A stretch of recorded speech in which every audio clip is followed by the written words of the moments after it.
صومالي وأفتخر. مقديشو هي القمر، هالقيسة هي الأغر، كسمايو أحبها. صومالي وأفتخر، صومالي وأفتخر. أنا صومالي، أنا صومالي، أنا صومالي، أنا صومالي وأفتخر. أنا صومالي، أنا صومالي، أنا صومالي، أنا صومالي وأفتخر. لن ننحني رغم الأسى، لن نشتكي سنستمر سينتهي خلافنا. لن ننحني رغم الأسى، لن نشتكي سنستمر سينتهي خلافنا. صومالي وأفتخر. لن ننحني رغم الأسى، لن نشتكي سنستمر سينتهي خلافنا. صومالي وأفتخر. صومالي.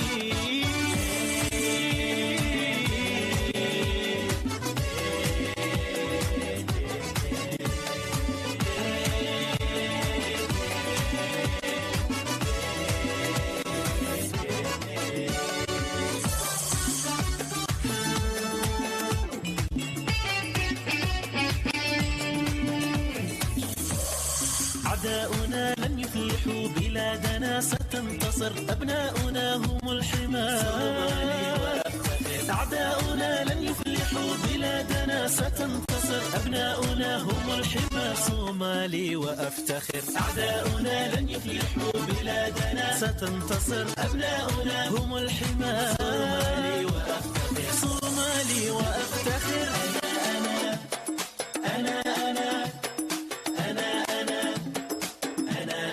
صومالي وأفتخر. أنا صومالي، صومالي،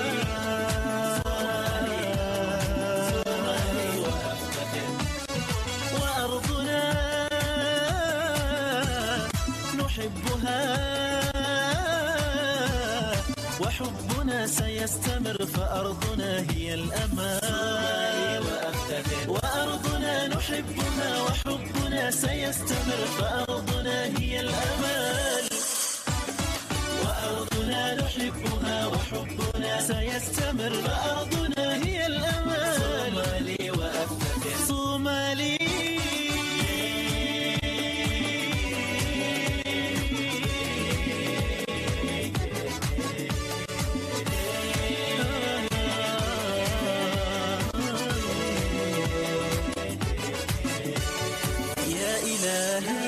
احفظ لنا بلادنا، بلادنا، بلادنا، بلادنا يا مقتدر. يا إلهي احفظ لنا بلادنا يا مقتدر، فإنني صومالي، صومالي وأفتخر. صومالي، صومالي وأفتخر. أنا صومالي، صومالي وأفتخر. صومالي وأفتخر.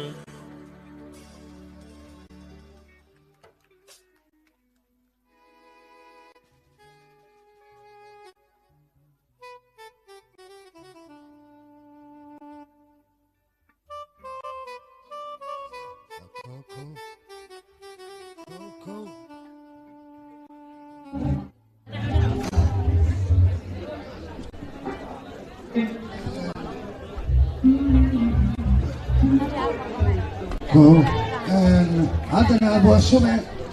تغير قبيا إنه ترينيا. بسم الله، بسم الله الرحمن الرحيم. السلام عليكم ورحمة الله وبركاته مع الجماعة. قبل ما هو مانسو مانسو وعلى يراها دربان قرشو وسقاشن ليسقال كوي الله تنك أكتوبر عاون سوء لي أنا خصوصا. بسم الله. مران دي دولديو إنو قرنكين دمي كبتيسي إنو بختيي إنا عجب دونانين إنان قلباو مغنين إنان دنبا لغالهين. مران دي درسيدي دادكي الصوماليات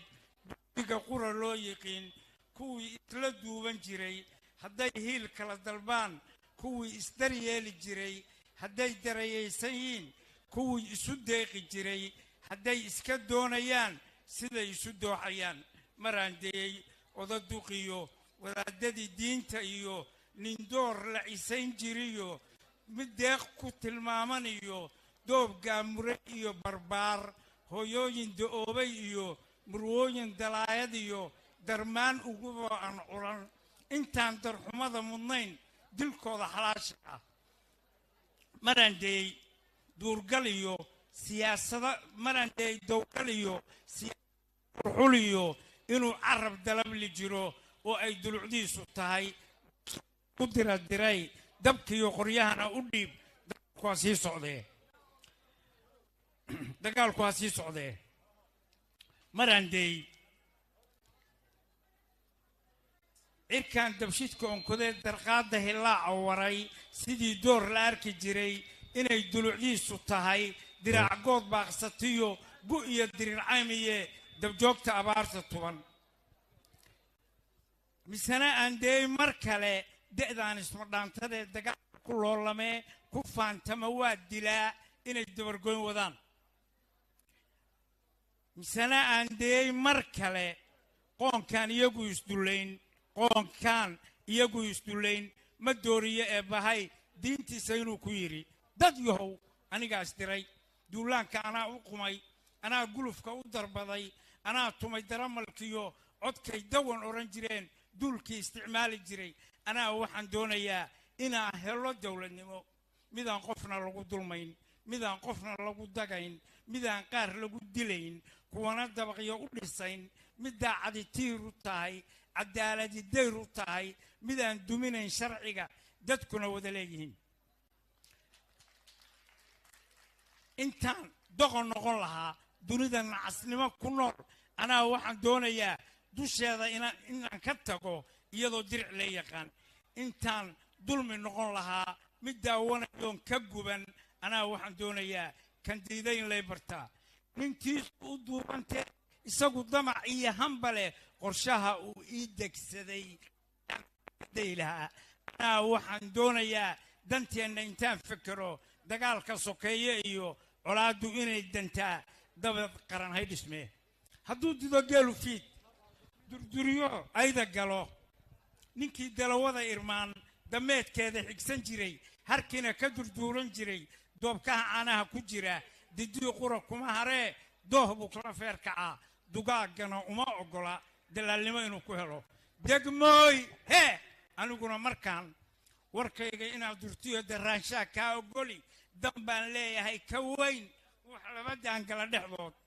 nin dowlad lahaan jiroo dushaan ay qaran dhisnaa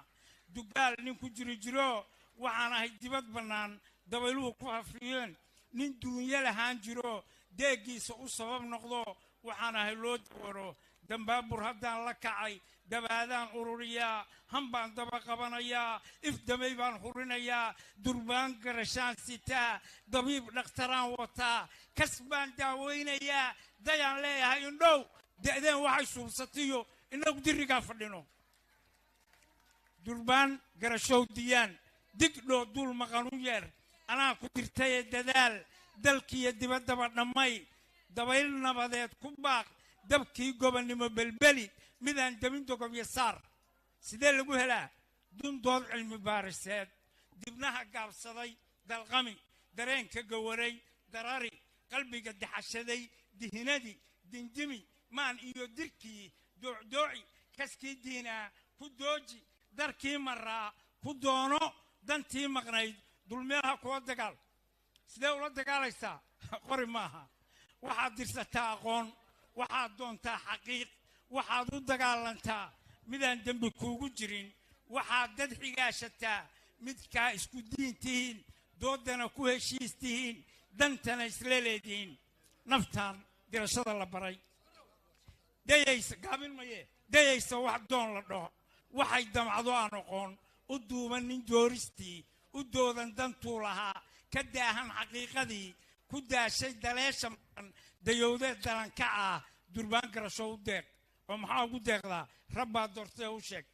xilkay dayacdo u tilmaan kuwii dallago u cadday inay ka dhigeen damiin inay ka duween jidkii inay ka dadeen xaqii inay u direen halaag inay ku dumaan qabil inay ku dhaqaan tolla'ay inay ku dagaan hunguri inay ku dalalahayaan waxaan dibnahooda qoyn inay ku damaaciyaan deeqan gacanta ugu jirin inay u dullaynayaan waxay u difaacayaan oo ay ku darbaynayaan inayan dareemin abid inay ka daboolayaan maxay ka daboolayaan inuu rabbi deeqsi yahay ma deega aan waayin yahay ka doonayba siiye yahay dadaal loo baahan yahay durbaan dadka igu sheeg oo sidee ugu sheegtaa daliili madoorsamaha duruusta cilmiga dawari dilaaci samaha dahsoon durbaan dadka igu sheeg maxaa igu sheegtaa cadaaladu waa dugaal waxay deeqdaa bulshada waxay mayrtaa dembiga dushaaday nuurisaa dalkay nimcadiisa tahay doog iyo ubax bay u tahay duunyada barakay u tahay diinta dhaqan bay u tahay run bay isku daaban yihiin xaq bay isdugaashadaan sidii hogoshay da'daa sidii dayaxay iftaa sidii daadkay fidaa sidii subagay duxdaa dib bay ku naafacdaa dadkaygow waa sidaa durbaan dadkay igu sheeg maxaa igu sheegtaa qabyaaladu waa dareen dareen wax duxa iyo daawo ma leh ka daran duumi iyo xanuun ka daran cudurrada wax dila ka daran oo daawo ma leh bulshada way doorisaa waxay dalagtaa kasmada waxay dumisaa hanaan waxay damisaa ilays xaqay la dagaalantaa dulmiga wow hilisaa waxay ka dibdaa cilmiga waxay dugsataa jahliga qofkeeduna waa degaa maxaa ka maraga hadday leedahay waxdana rabbaa noo diri lahayd diintay ku caddaan lahayd dadkaygoo waxa ballana dardaaran intay karaan dibnuhu waa tabinayaan durbaan garashow diyaan soomaaliya qabyaalada ka xorowno qabiil ka xorowno qoloqolo ka xorowno quudu taabac ka xorooba qarsade ka xorooba abbaan qareen dad leeyahay dila intaa markaasaa dhan madaxa ku dhifta wasalaamu calaykum waraxmatullaahi wabarakaatu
عوالي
ciidiyo dadka ku ciidaano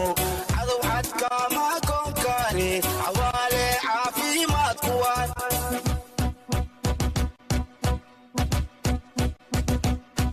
ciidiyo dadka ku ciidaano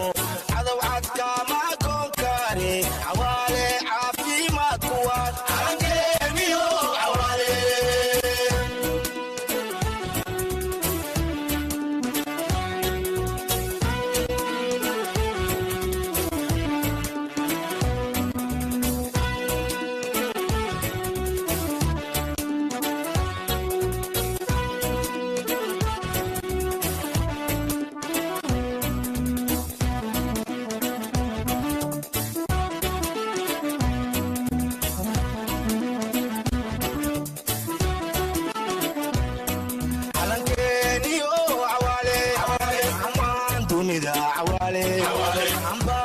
tahay cawaale rabbi baa ku cisee cawaale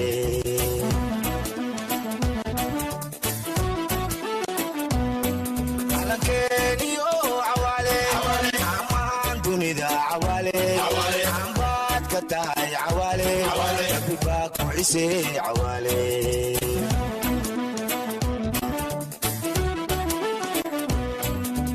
haciishoonine waqdadiyay ku gelin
ciidiyo dadka ku ciidaano cadow cadka ma koonkaane cawaale caafimaad kuwaan calankeeniyo cawaale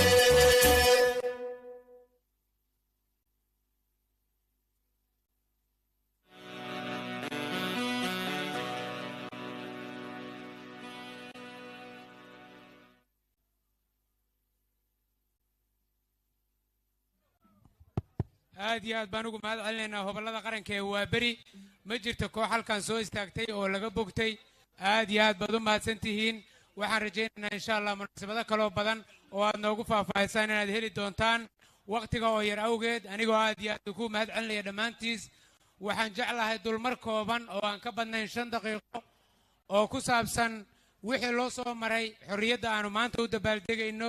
iyo sida ay ku timid maalintan qiimaha badan waxaan ku soo dhaweynayaa دكتور بشير أحمد عثمان oo ah aqoonyahan Soomaaliyeed oo buugaag badan ka qoray oo aan ka rajaynayo in muddo 5 daqiiqo oo dulmar kooban inoogu sameeyo maadaama taariikhdu ay dheer tahay waqtigii calanka la saari lahaana uu dhow yahay mahadsanid Dr. Bashir soo dhow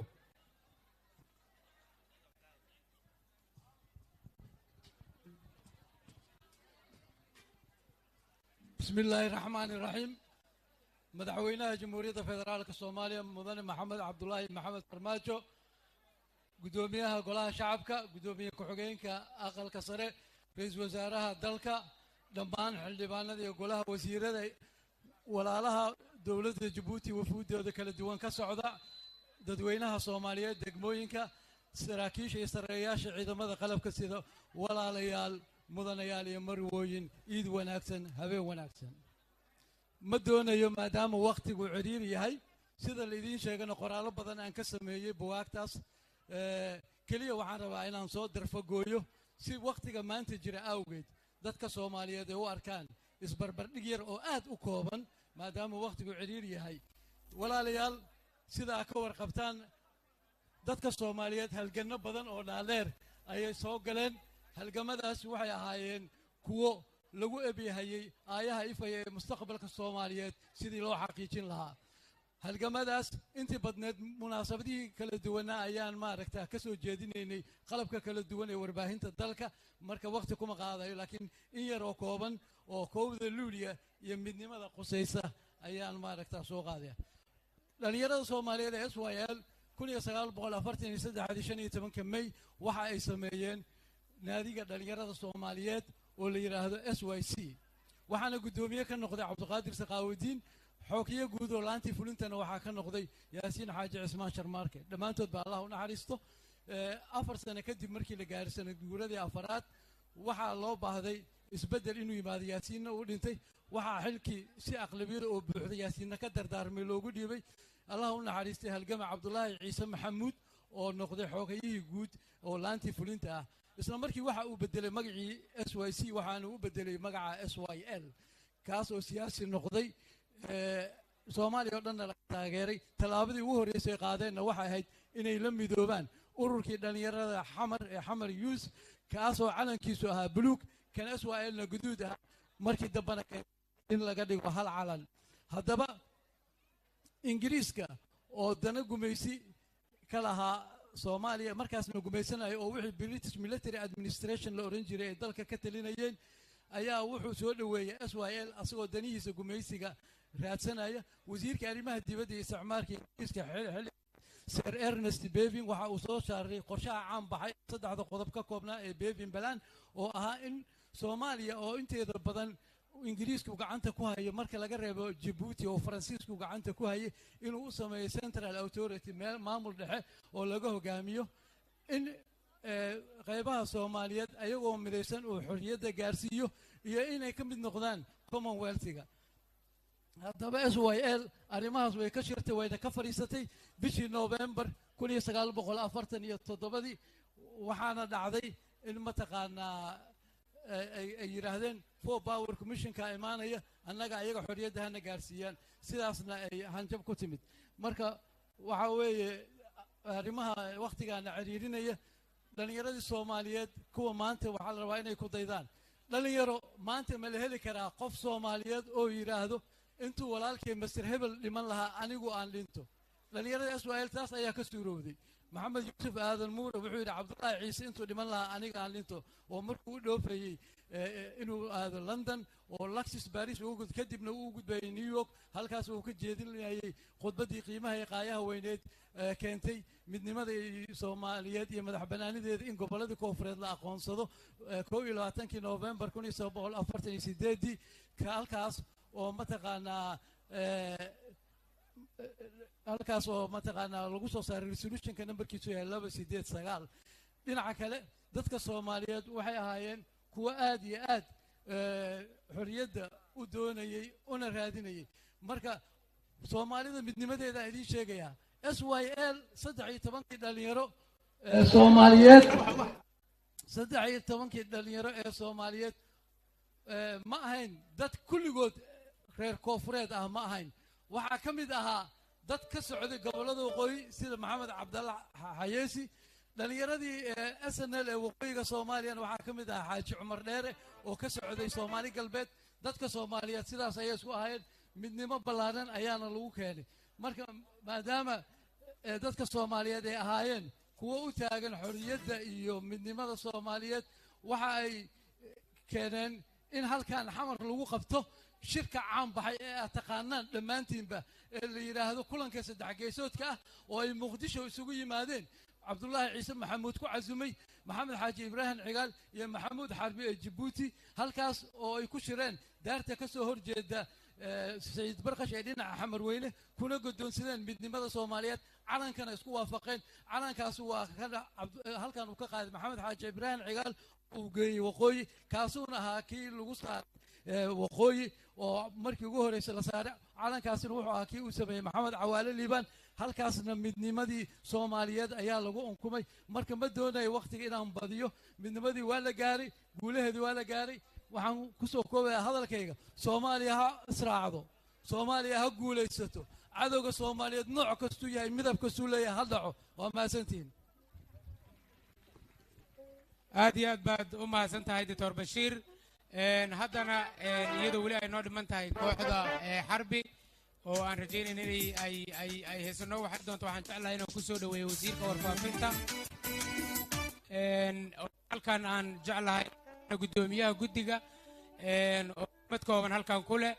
sidoo kalena barnaamij xiiso badan idinla wadaagi doono soo dhawo wasiir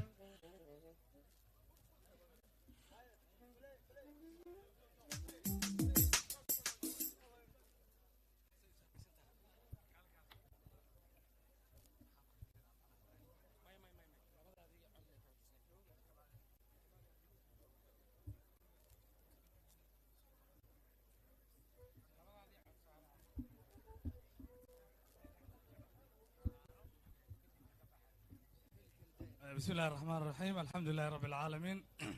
وصلى الله على سيدنا محمد وآله وصحبه أجمعين مدحونا جمهورية فدرالك الصومالية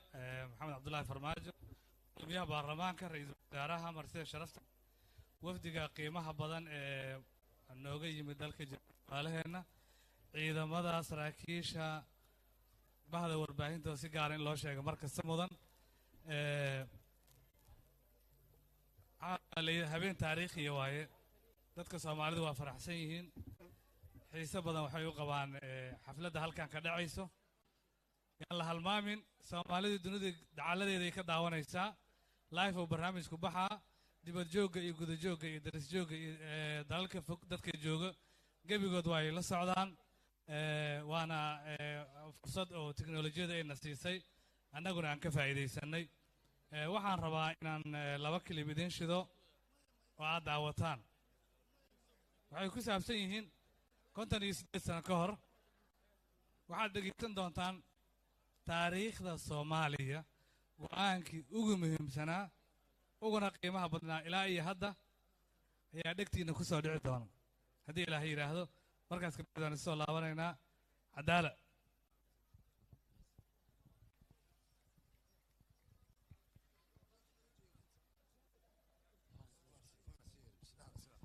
waa u soo noqonaynaa codka waxaan ku soo dhaweynaynaa gobollada xarbi oo hal hees inoogu dhufan doono insha allah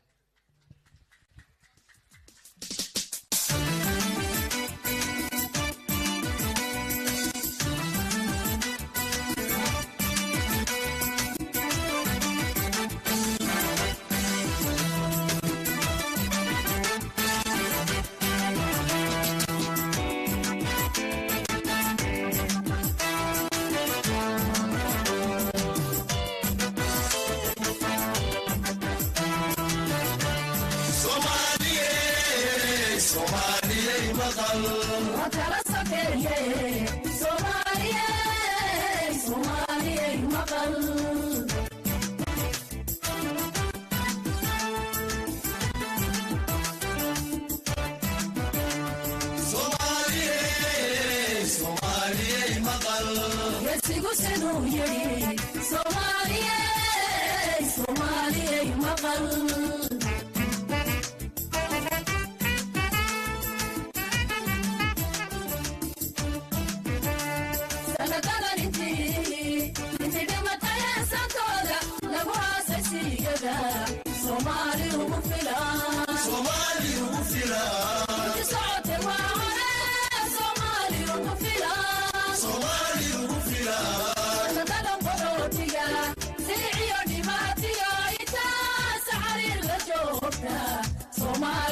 Beesha nabadu saamiya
balaayada oogsatiyo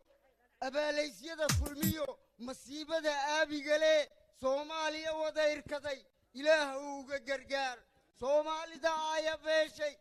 itaalkeeguna lixiifay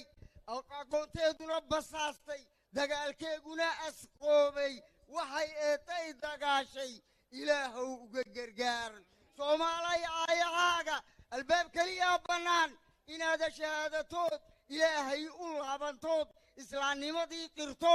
waxaa dembi ururaye albaabada yuurariyo ibtalo laga wada bogsado oo wasaaradda baarlamaanka iyo hoggaanshaha aaminka ee foormaajo aqoonsataanoo af qura lagu wada hadlo israac lagu wada kulmaa istaahilahoo wanaagsan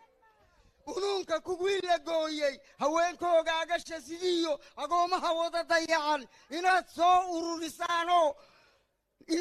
ururisaanoo nabadda lagu wada anqariyo islaamnimo lagu dhaqay soomaali is aamintay ujeeddo ku meel marto wasaaradda baarlamaanka iyo hoggaanshaha aaminkae foormaajo aqoonsataanoo afqudha lagu wada hadlo israac lagu wada kulmaa istaahilahoo wanaagsan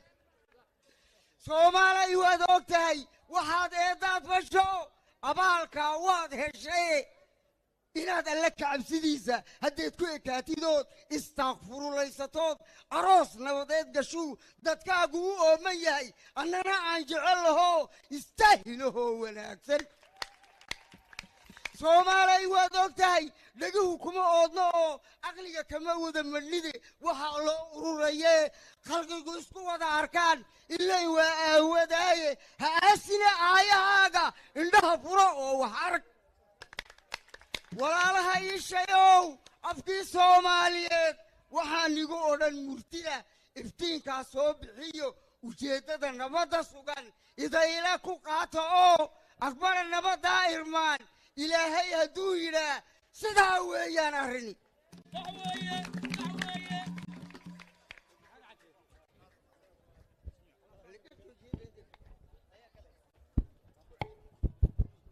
aad iyo aad bay u mahadsan yihiin kooxda xarbi waxaan soo gaarnay mudanayaal iyo marwooyin qaybihii ugu dambeeyey munaasabaddan ka hor daqiiqadaha qiimaha badan ee nagu soo socda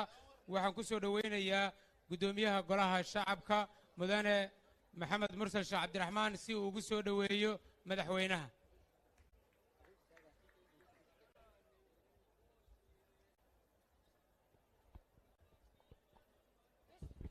bismillaah madaxweynaha jamhuuriyadda federaalka soomaaliya ra'iisul wasaaraha wasiirka gaashandhig ee dowladda walaalaha nahay iyo wafdiga jabuuti ka socda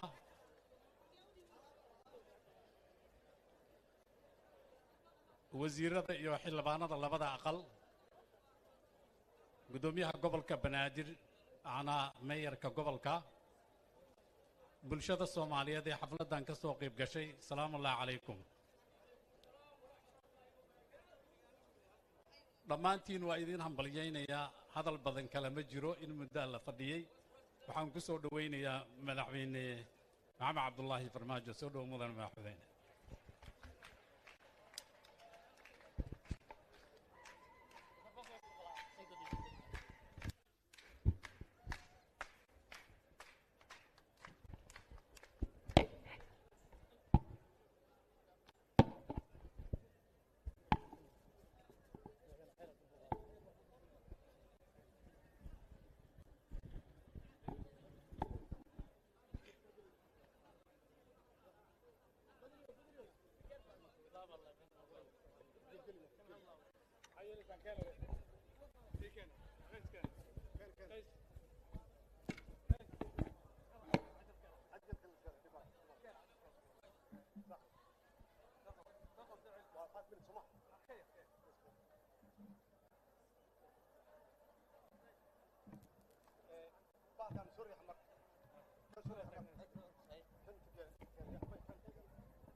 sidii barnaamijka loogu tiilay waxaa la isugu yimid in ninka ra'iiska oo milgaarka ah markuu yimaado baarlamaanka reer ku jira iyagoo wada jira baarlamaanka ummadda in ay dhaartaaniin markii ay dhaartaaniin in markaa kadib doorto ninkii ra'iiska ahaa oo milgaarka ahaa markaa kadib baarlamaanka ummadda isagoo wada jira in lagu dhawaaqo wadajirka Soomaaliya iyo Somaliland haddana buuqa iyo muusikada iyo waxa aad maqlaysaaniin iyo tamaashaadka dhacaya waa ra'iiska milgaarka iyo baarlamaanka ummadda oo wada fadhiisanaya oo wada jira baarlamaanka raggii nuwaabta baarlamaanka ku jiray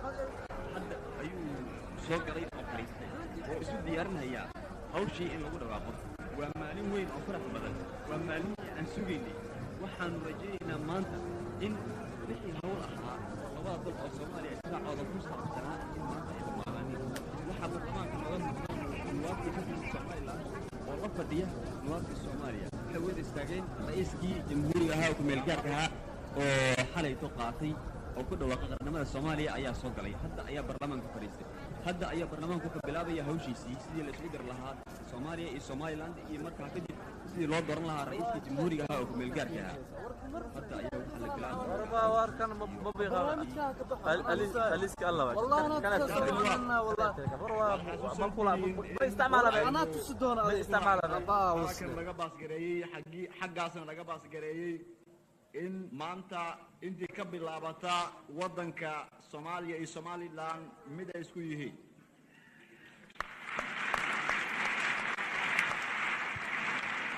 istaaggaan istaagteen iyo sacbiska waxaan u qaadanayaa sidii aan ulajeedadu ay ahayd in daqiiqadaas aynu baxdada aynu soo dhaafnay assemblyga iyo cudwiga acdaada meeshatan fadhida inay yihiin acdaa assemblyga caamka ah oo wadaniga ah oo jamhuuriyadda soomaaliya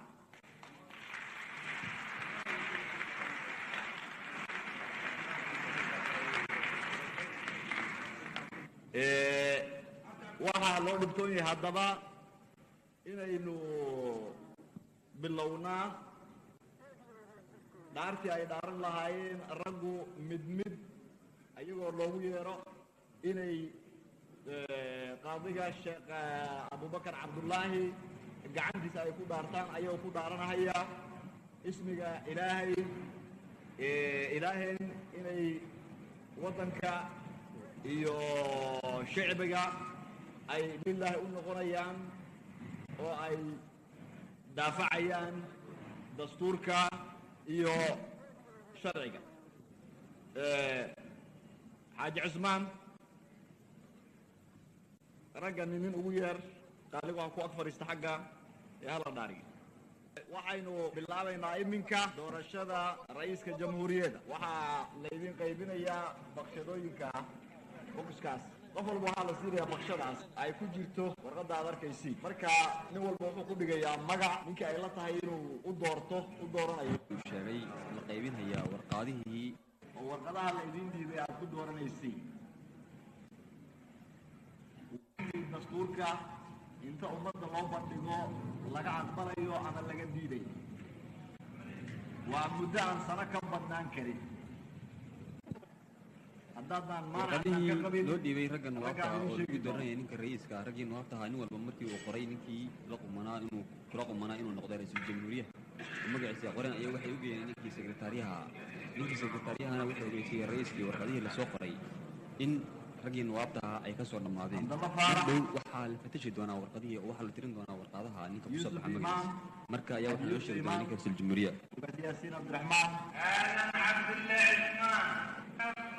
waxaa hadda dhammaaday magacyadii lasoo qoray oo ragga nuwaabta oo baarlamaanka ku jira ay soo qoreen ninkii ay dooran lahaayeen hadda ayaa waxaa la tirin doonaa ninkii ku soo baxay ra-iisul jamhuuriyihii ku-meel gaarka ahaa ee muddada halka sana ra-iisul jamhuuriyihii ahaa marka ayaad maqli doontaan ninka lagu dhawaaqo baarlamaankiina weli waa u fadhiya giddina waxaa la sugahayaa magaca soo baxaya iyo ninka noqon doona ra-iisul jamhuuriyo dalka soomaalida kii ugu horeeyay oo ku-meel gaarka ahaa hadda ayaad waxaa la tirinahayaa dadkii magacyadii ku soo baxay ra-iisul jamhuuriyaha intii magac oo dadku u doortay marka ayaa la ogaanhayaa ninkii ugu tira bata oo ra-iisul jamhuuriyaha noqon doona mar dhow waxaanu maqli doonaa oo naloo sheegi doonaa oo lagu dhawaaqi doonaa magacii ra-iisul jamhuuriyaha jamhuuriyadda cusub ee soomaaliya ee ka koobanta somaliland iyo somaliland sida qaynuunku uu doonayo waxaa in la doortay noqon kara jamciyada ragga acdaada cadadooda sulutayn ninkii ay voot siisa haddii markan ugu horeeya la waayo aqlabiya 3 meelood u dhig 2 ah mar kale lagu celinayaa iyadana waxaa la doonayaa sidoo kale aqlabiya 3 meelood dhig 2 ah marka saddexaad wixii ka dambeeyo marka saddexaad uu ku jiro waxaa kafaaya aqlabiya saaxiiqa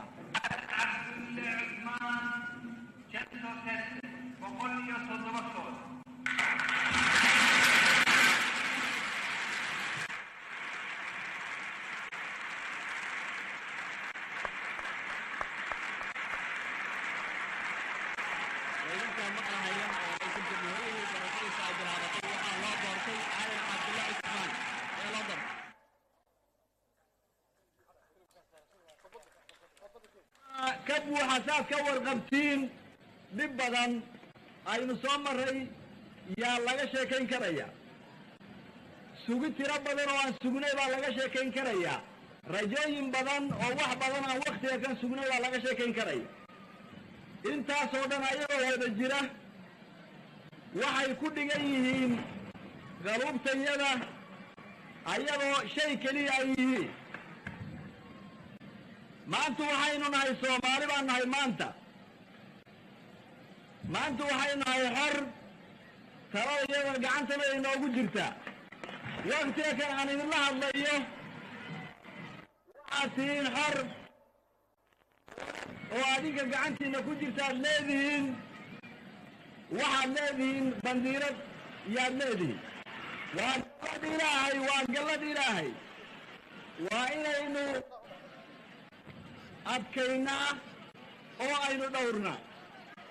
adduunka si wanaagsan nagala jooga hadda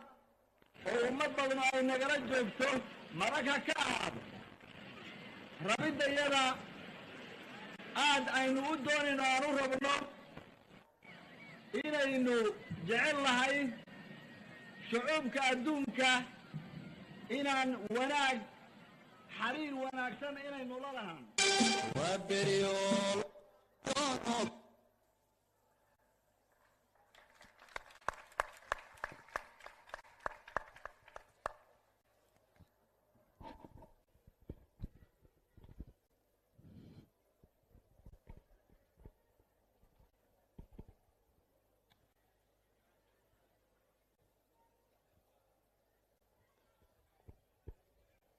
بسم الله الرحمن الرحيم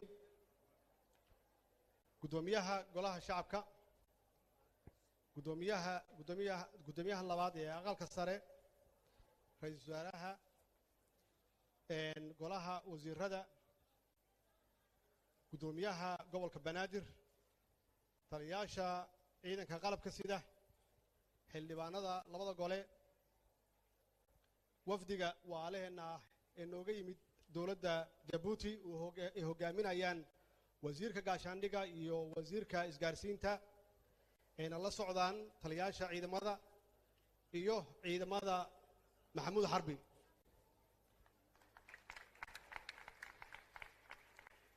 Maxamuud Harbi waa iskoolkan dugsiga dhex ka baxay safiirada iyo diblomaasiyiinta halkan nala jooga hawlada waa bari iyo hawlada horseed kooxda Bambeyda halwadeennada golaha gobolka Banaadir bahda saxaafadda dadka shacabka oo halkan nala jooga iyo guud ahaan dadkana fiirsanaya waxaan ku salaamay salaanta islaamka assalaamu calaykum wa rahmatullaahi wa barakaatuh awa habeen farxad leh waa habeen qiiro badan waxaan isleeyahay caawa inay la mid tahay kowda luulyo 1960kii inkastoo aanan arkin dee oohin iyo farxad badan iyo soo jeed iyo aysan jirin laakiin kolleyba waxaan isleeyahay